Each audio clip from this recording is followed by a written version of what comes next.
OsteoBites is a weekly osteosarcoma webinar and podcast presented by MIB Agents. This week, we are talking with Dr. Matteo Trucco of Cleveland Clinic about his MIB Outsmarting Osteosarcoma Research, Disulfiram to Overcome Chemo Resistance. Our panelists are patient advocates Amanda Levine and Florencia Pistrito, and Liz Vallejo, MIB Agents Programs Chief. I'm your host, Anne Graham. Welcome to OsteoBites, everyone. Did you bring your snack? I brought my cashews. Everybody? Yes. It looks like tree nuts are the order of the day. We continue our series today of updates on MIB Agents funded osteosarcoma research with our 2019 Outsmarting Osteosarcoma winner, Dr. Matteo Trucco. My name is Anne Graham, and I'm an osteosarcoma survivor. MIB Agents began in 2012 with the mission to make it better for Alyssa, who was 10 years old and treated at the same time as me. We became an official 501c3 in 2016 to further this mission to make it better for our kids with osteosarcoma. That mission continues today by providing direct patient and family support, by bringing together the physician, researcher, and patient community in the spirit of collaboration, and by funding meaningful research. Today is an awesome day at HQ to have Dr. Trucco with us, talking about his MIB Outsmarting Osteosarcoma funded research, Disulfiram to Overcome Chemo Resistance. And we're joined by Liz Vallejo, an MIB Agents team member and panelist of the day, Florencia Pistrito and Amanda Levine, both patient advocates for osteosarcoma. Dr. Trucco, would you lead by introducing yourself, please? Yeah. Hi, everybody. I've done a few of these already, so you might recognize me. My name is Matteo Trucco. I'm a pediatric oncologist, and I'm the director of the Innovative Therapies Program in Pediatric Cancer here at the Cleveland Clinic.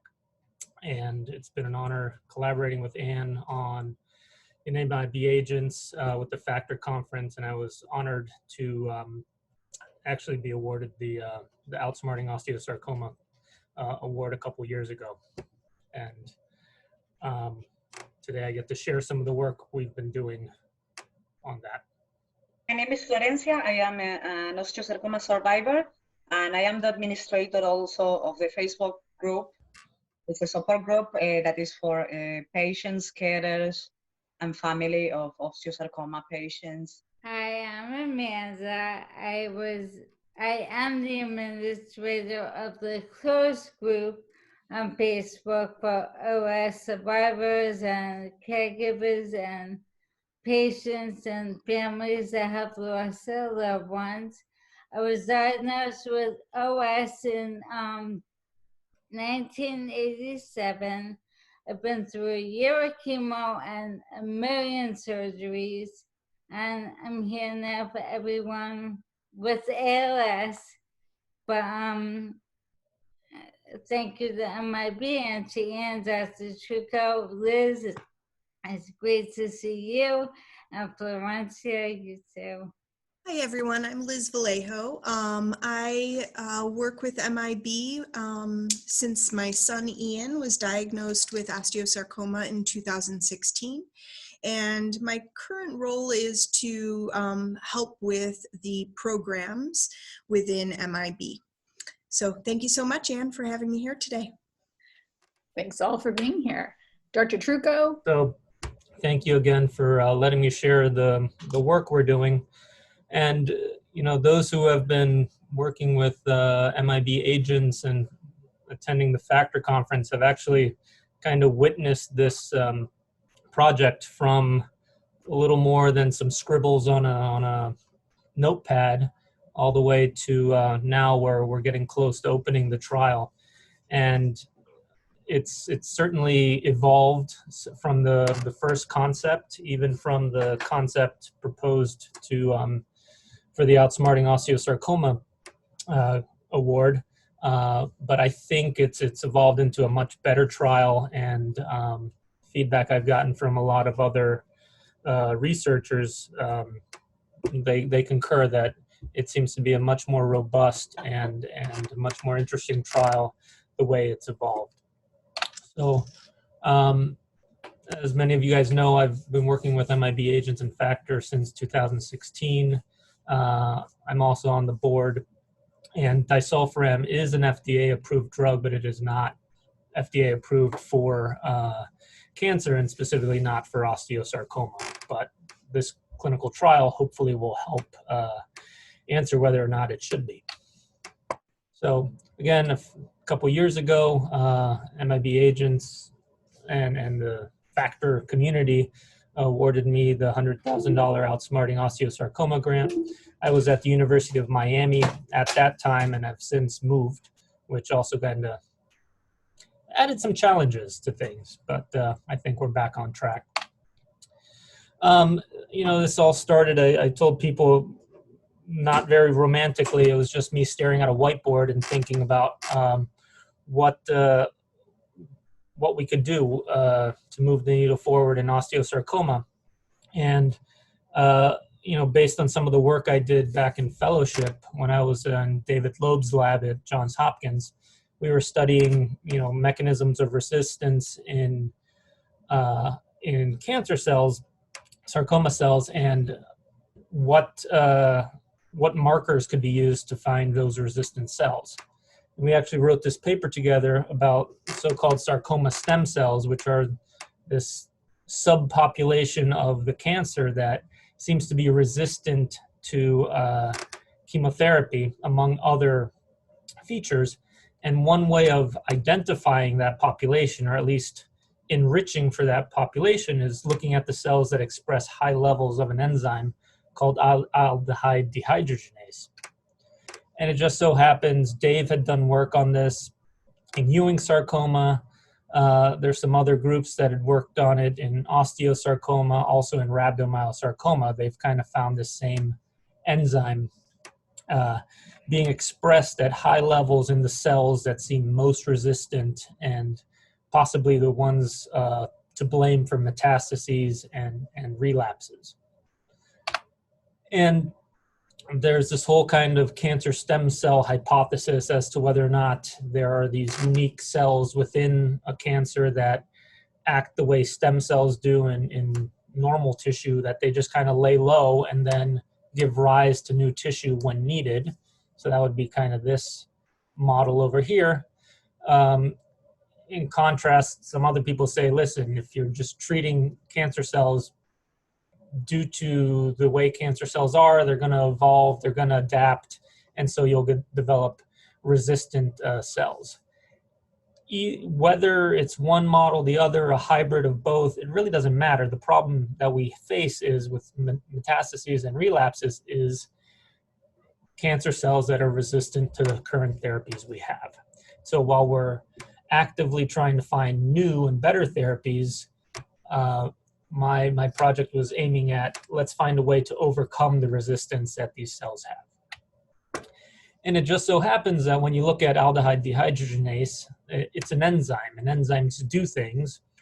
And it seems in various groups, especially the group in Pittsburgh when related to osteosarcoma, that enzyme is actively contributing to the resistance to chemotherapy that we're seeing in those cells.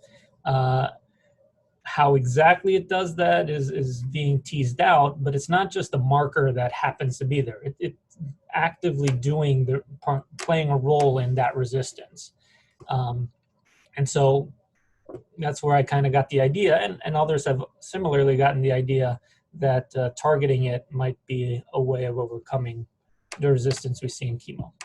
This is just a list, and it could probably be even longer, of drugs that have been shown to be affected by aldehyde dehydrogenase. So cells that express higher levels of aldehyde dehydrogenase tend to be resistant to all these drugs. And this is like a who's who of chemotherapy that we use for osteosarcoma.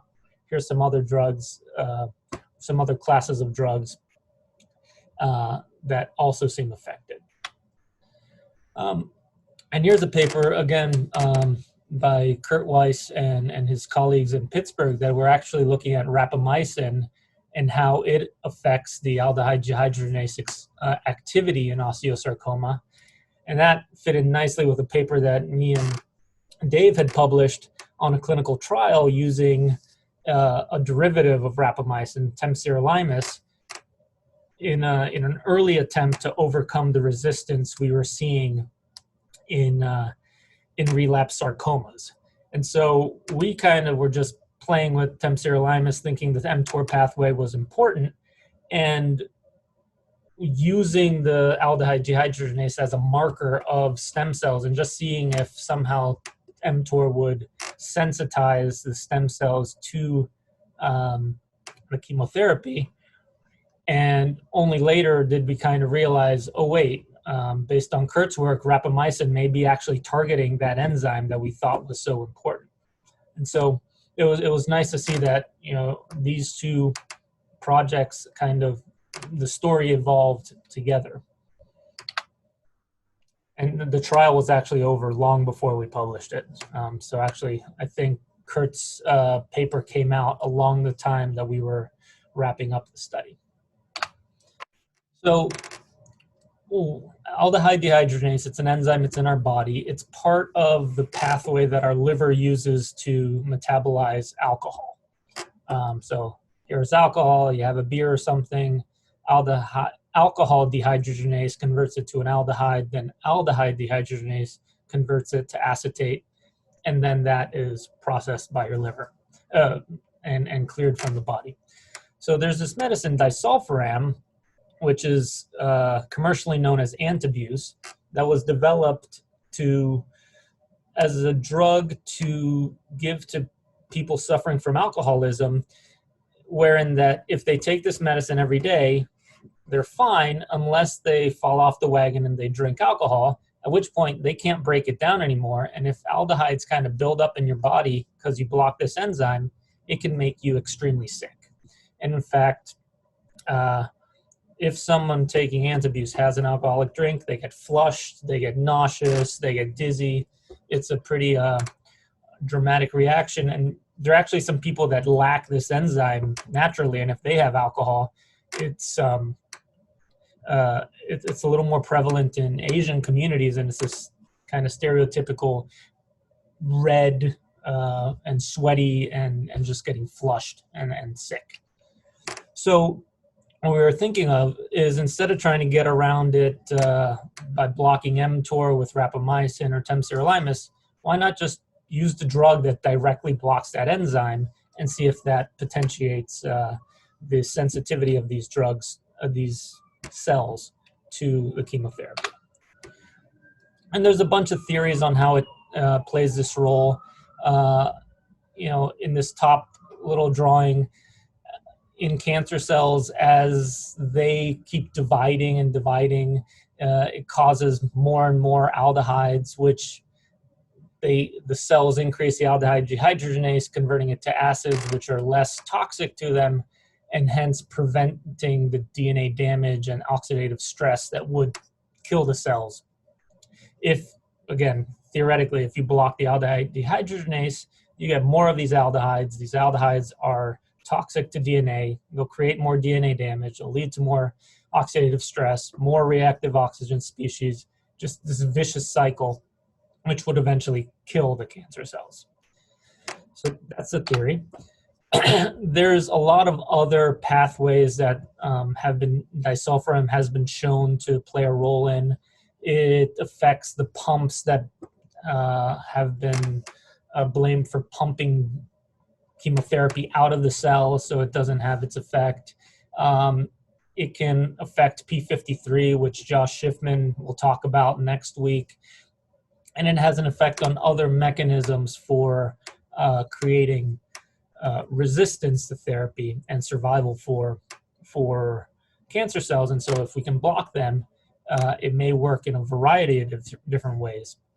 And Kurt and his team in Pittsburgh has actually found some additional pathways that might be important that we're looking to explore. This is not a unique idea. There are 14 trials in some degree of underway.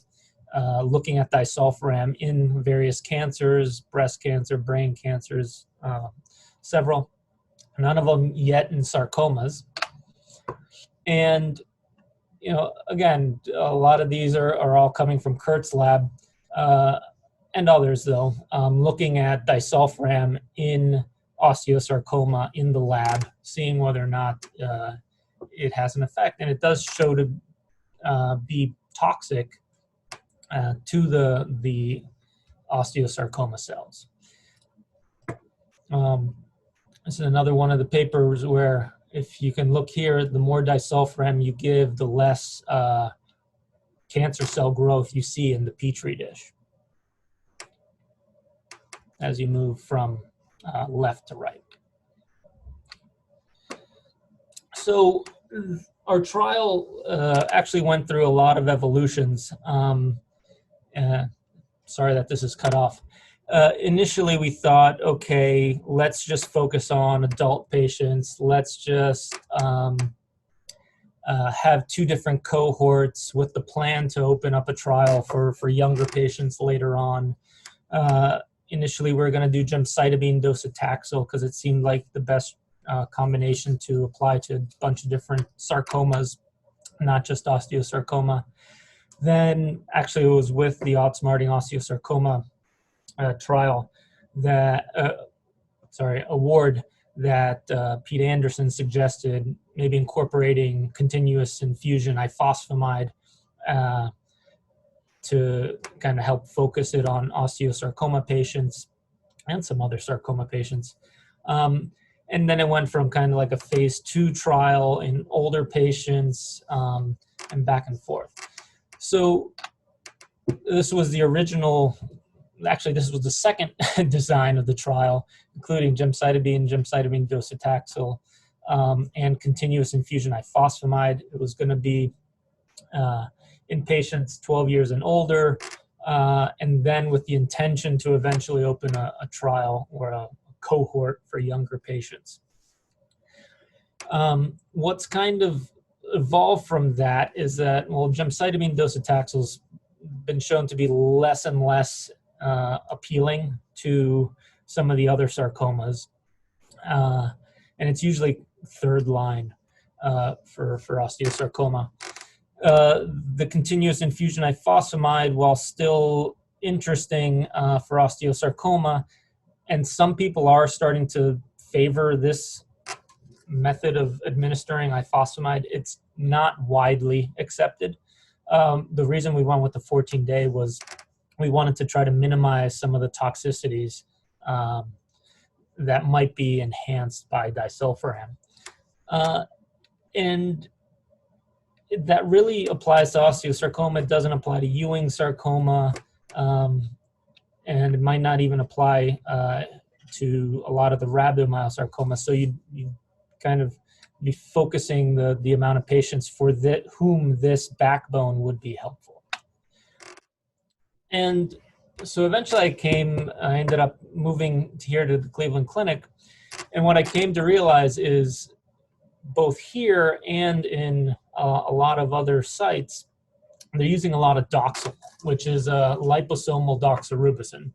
So the same doxorubicin that makes up MAP therapy, but formulated in a way so that you can go to higher and higher cumulative doses without being toxic to the heart.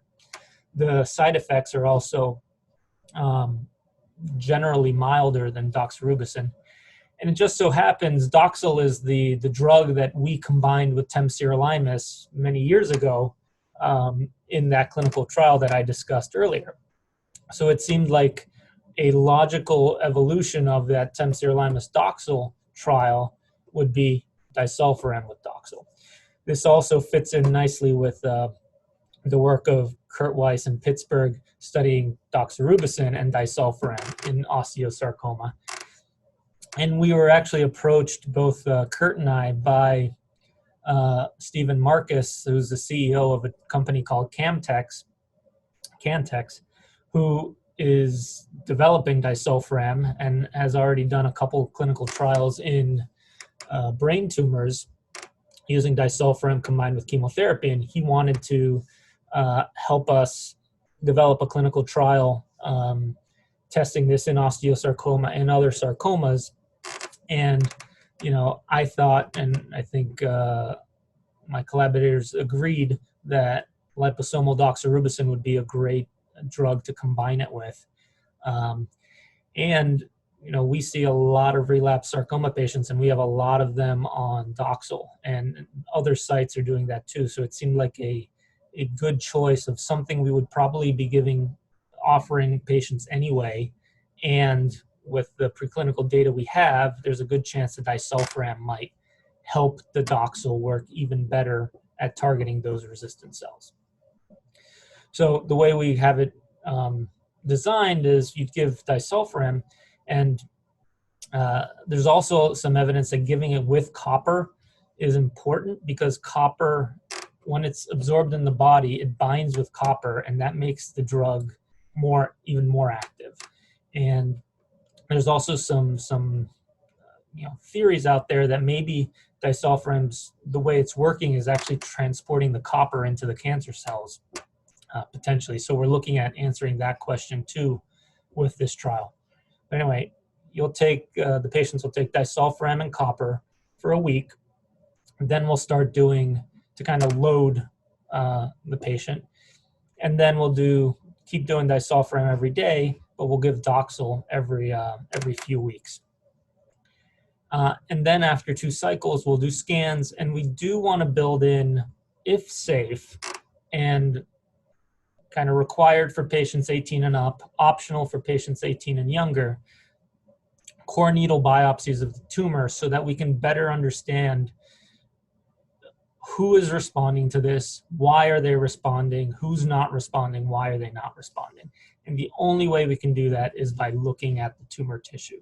And so that's why we built in biopsies. And again, core needle ones, not major surgeries, only if it's deemed safe, and at the beginning of therapy and after 2 cycles. And then you can continue after that. And then we built in the option to do local control therapies if needed, if wanted, by the patient and the treating physicians after that first evaluation at 2 cycles. And then you can continue on the drugs afterwards if you want. So we've kind of tweaked it multiple times. This latest design is a phase 1, 3+3 dose escalation. That's the standard way we escalate doses. We're keeping the Doxil the same dose throughout, because we know a good dose to use. We're keeping the copper stable, and then we're increasing or decreasing the disulfiram dose as tolerated. And I designed it so that we start at a pretty good dose. If it's tolerated, we'll go up to kind of the standard maximum dose that have been used on other trials.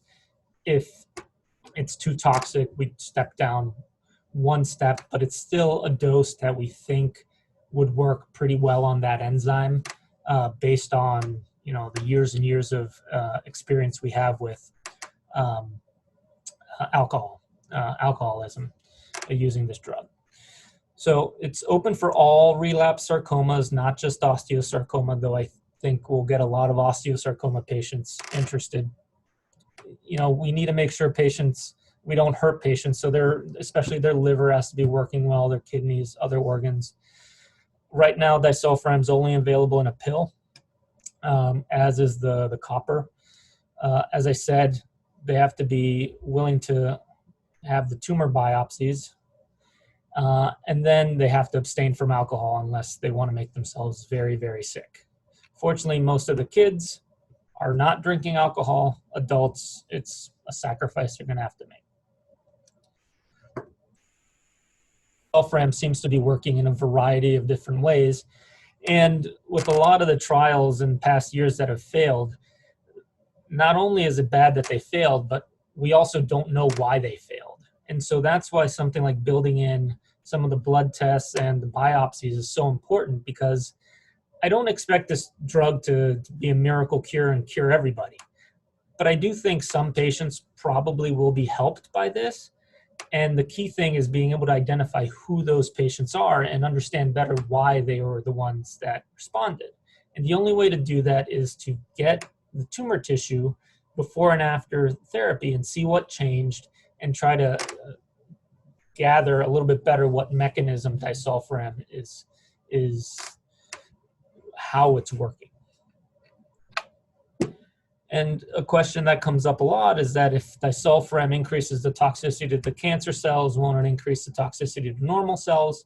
This is kind of the beauty of disulfiram and why I've gotten really enamored with it. It's because it's been around so long that people have actually tested it in cancer patients before, and trying to look at various other things, whether it had an effect on bone marrow. Well, this study showed that it really did not have a huge effect on bone marrow, which aldehyde dehydrogenase is seen in very high levels in bone marrow stem cells, which is one of the areas that we're worried about some toxicity that they might have. Similarly, it's been used to try to protect organs from toxic effects of chemotherapy. So it actually has been shown to kind of do what Zenocard, dextroxane does in cardioprotecting against doxorubicin. It does a very similar effect, at least in rats. And then it also was being tested, at least in mice, to see if it protects the kidneys against the side effects of ifosfamide. In mice, it did. In a human trial looking at that, it actually didn't really show those effects, but at the very least, it doesn't seem to add toxicity. Then we were kind of all ready to go with a clinical trial, and at the end of last year, the FDA put in place new regulations such that they're meant to make drugs more available for children and make clinical trials for new drugs more available for pediatric patients, which is honorable. Definitely something we're all in favor of. But I was on a phone call with the FDA a couple weeks ago for a separate trial, and they basically had us completely revamp the clinical trial because now instead of, if we had a trial including children, they would ask us, why are you including children? Do it in adults first, then make it available for children. Now they've changed completely 180 degrees where they're asking, why aren't children included in this trial? And so then it's on us to include children, but do it in a way where we can get meaningful data. And so that's how the latest change and rewrite for the clinical trial that I've had to do in the last month or so was to actually include children, which I'd wanted to originally but had not, but now I can, but to do it in a way such that we can actually get meaningful data. So what we're going to do is dose escalation for the 18 and up population and a separate one for the under 18. And hopefully we'll show that they can both tolerate the drug pretty well and move forward.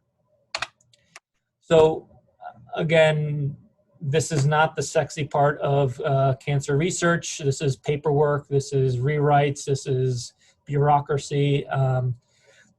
But the protocol is rewritten.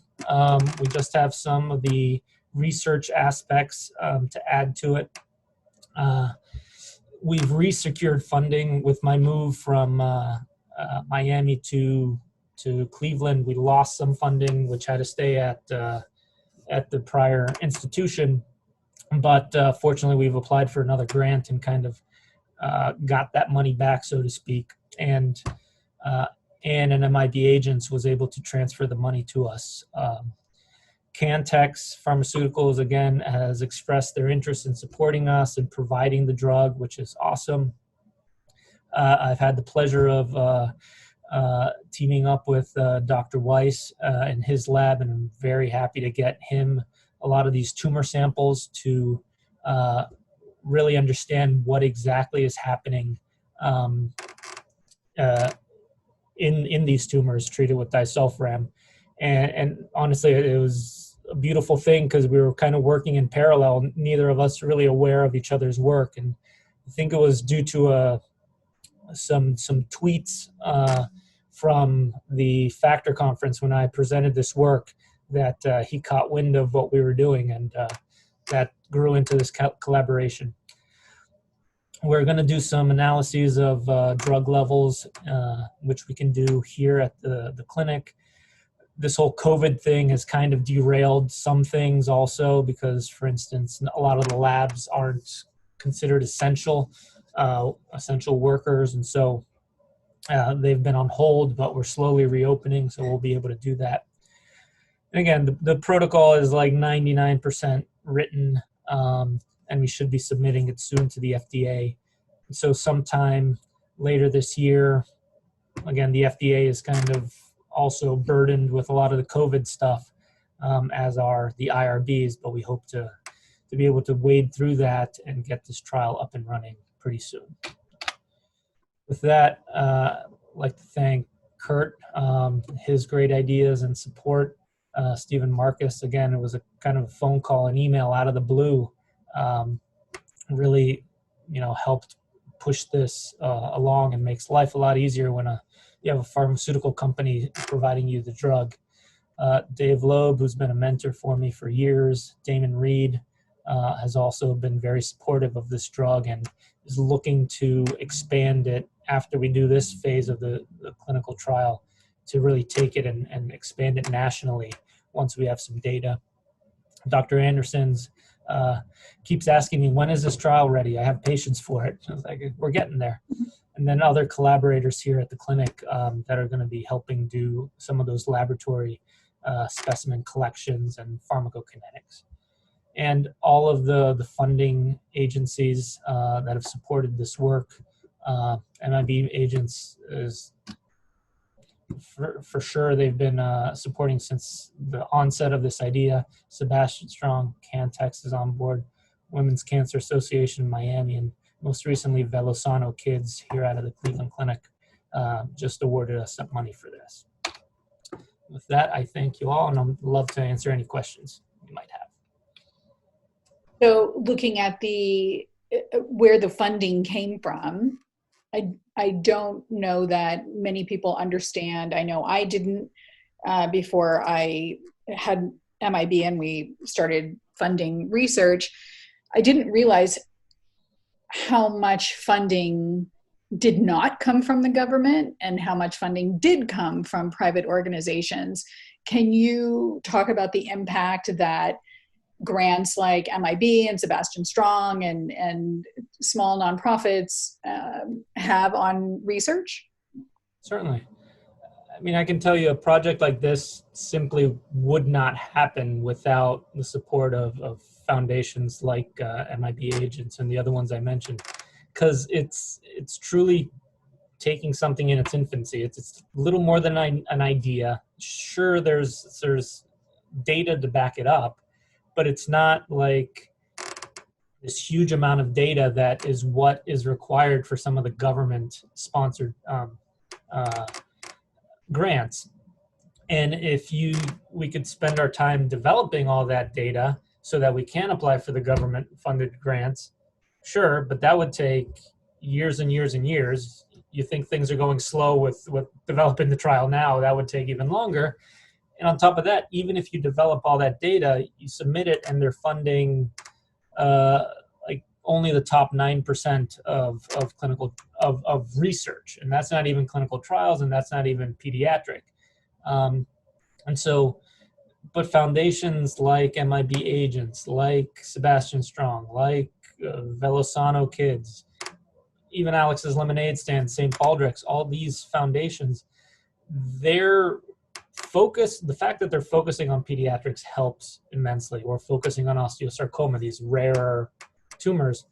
And then the fact that they're willing to kind of support, this is an idea. It's not harebrained, it's, there's some basis to it, but it's not supported with, binders and binders worth of data. It's just things pieced together, but it makes a decent argument.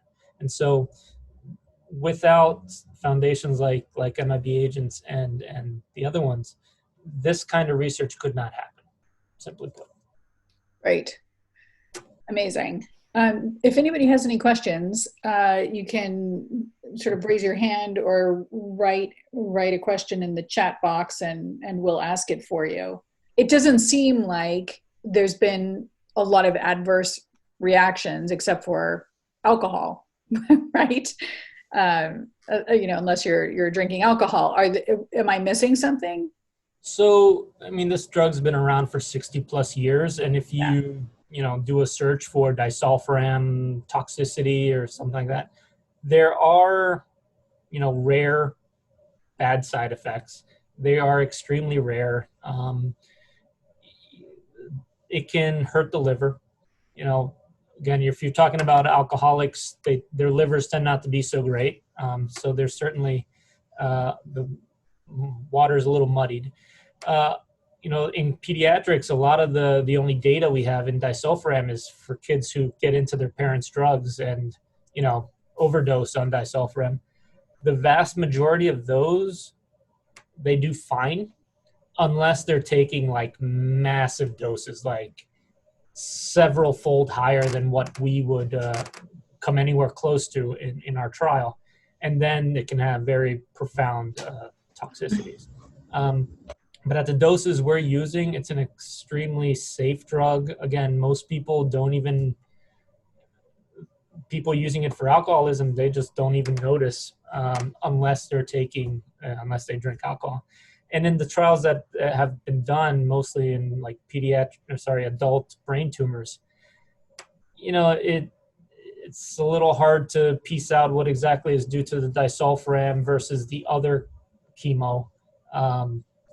And I think the biggest toxicity was somnolence. It made people sleepy when they were getting chemo and disulfiram. But if that's the biggest toxicity, I mean, not too bad. Yeah. You're sleepy during chemo anyway. Yeah. Liz, do you have a question? Yeah, I do. Can you hear me? Yep. Great. We've heard a lot of work done lately about the different mutations or subtypes of osteosarcoma and trying to figure out what role those play. Does the aldehyde dehydrogenase activity or amount at all link with the types of mutations that we're seeing in tumors? The short answer is we don't know. No one's really looked at that. One of the things we're building into this trial is, we don't have the money to do genetic sequencing on everybody who's going to be on this trial. But let's face it, most of our patients probably all have, foundation 1 testing or something like that. So we're asking to have access to those. And then we'll see, when we identify from that first biopsy, oh my goodness, this patient has tons of aldehyde dehydrogenase, we can then look back at the genetics and say, okay, what mutations do you have that might have linked up to that? I was told by Katie Janeway at the last Factor conference that she had heard from the Broad Institute that mutation in one of the chromosomes that was closely linked to copper metabolism seemed to be important in osteosarcoma. So again, it kind of fits in, and we want to try to, along with establishing the safety of this drug, also try to better understand how it's working and for who it's working, so that we can, tailor it and really give it to the patients who are going to benefit from it and not give it to patients who are not going to benefit. Yeah. All the more we need to keep talking about and encouraging foundation 1 testing, but also participation in the Osteosarcoma Project, so we can inform the CU Bio portal and osteosarcoma researchers everywhere. Amanda, you have a question? Yeah. Since it has already been given to humans and you basically know it's safe, will that affect the amount of people allowed to be in the phase 1 trial? And will it only be at Cleveland Clinic? Will it be in other locations? Right. So we do know the safety of the drug alone in adults. we don't know anything about the safety of this drug combined with liposomal doxorubicin, which is why we have to do the dose finding. And we know little or nothing about this drug in pediatrics, let alone in pediatrics combined with chemotherapy. So that's why we have to do these studies.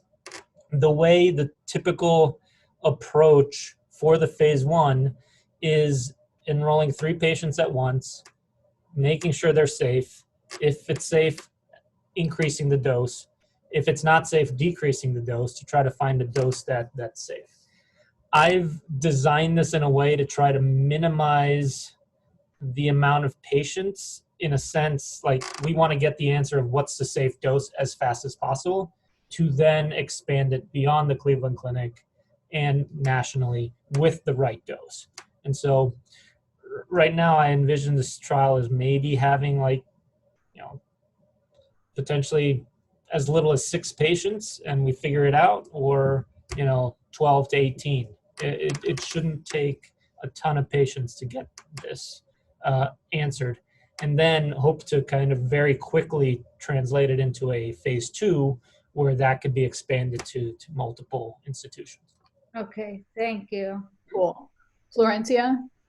Is there a way to quantify the level of ALDH in patients to see how they might correlate to the Disulfiram response? So that's what we're hoping to do in this trial, but it's going to be a little bit backwards in that it would take a separate study looking specifically at, let's biopsy a bunch of tumors, see what the aldehyde dehydrogenase level is in patients, and then treat them with disulfiram to see which ones respond. If you want to directly answer the question that you're asking, we want to get that information, but we're going to do it as part of the study, and that's what the biopsies before and after are going to be, where we'll biopsy everybody, we'll treat them, and then retrospectively we can look back and say, okay, these 6 patients responded beautifully, let's see what their aldehyde dehydrogenase level was. If it just so happens the ones with the highest levels are the ones that responded, that would support our hypothesis and make sense. If the ones that did not respond didn't actually have very high aldehyde dehydrogenase, maybe they had another mechanism, we would be able to understand that based on those side tests that we're going to be doing on those biopsy specimens, which is why, trust me, I don't want to put a needle into any patient, any child needlessly, but the only way we're going to learn the answers to those questions is by doing these biopsies and these analyses. Thank you. Okay. Thank you. I think last question is Liz. We all kind of know from going through this process that when you can remove osteosarcoma tumors, that is the best case to do. But often when you get multiple relapses, they want to see stability of disease before they go and do multiple tumor removals.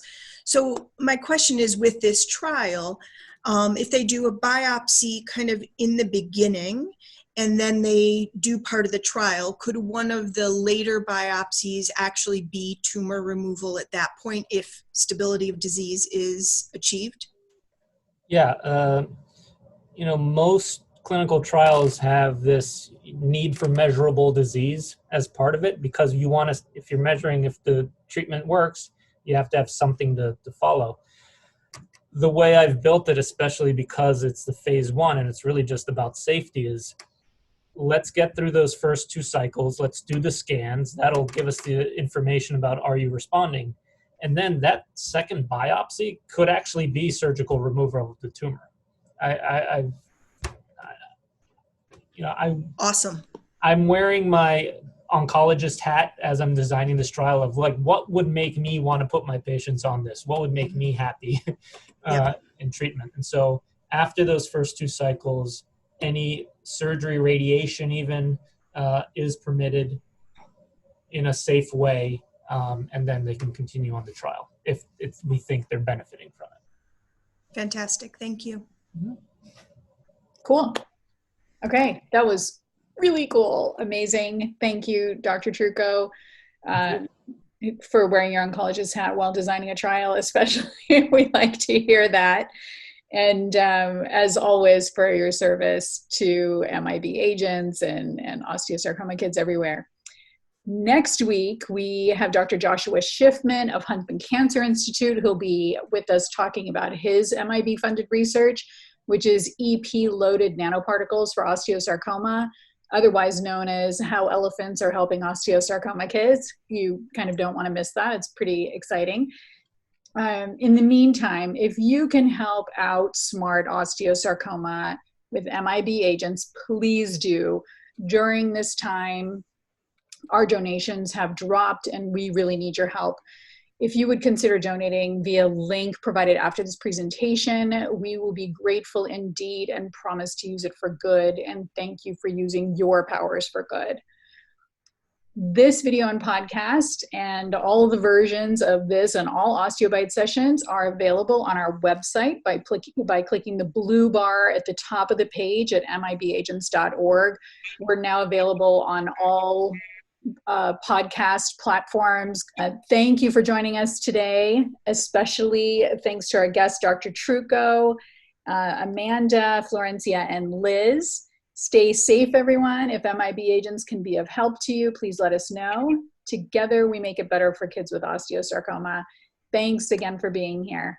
We hope you join us next week when Dr. Joshua Schiffman of Huntsman Cancer Institute joins us to talk about his MIB Outsmarting Osteosarcoma funded research, EP53 loaded nanoparticle for osteosarcoma. Until then, please help make it better for kids with osteosarcoma.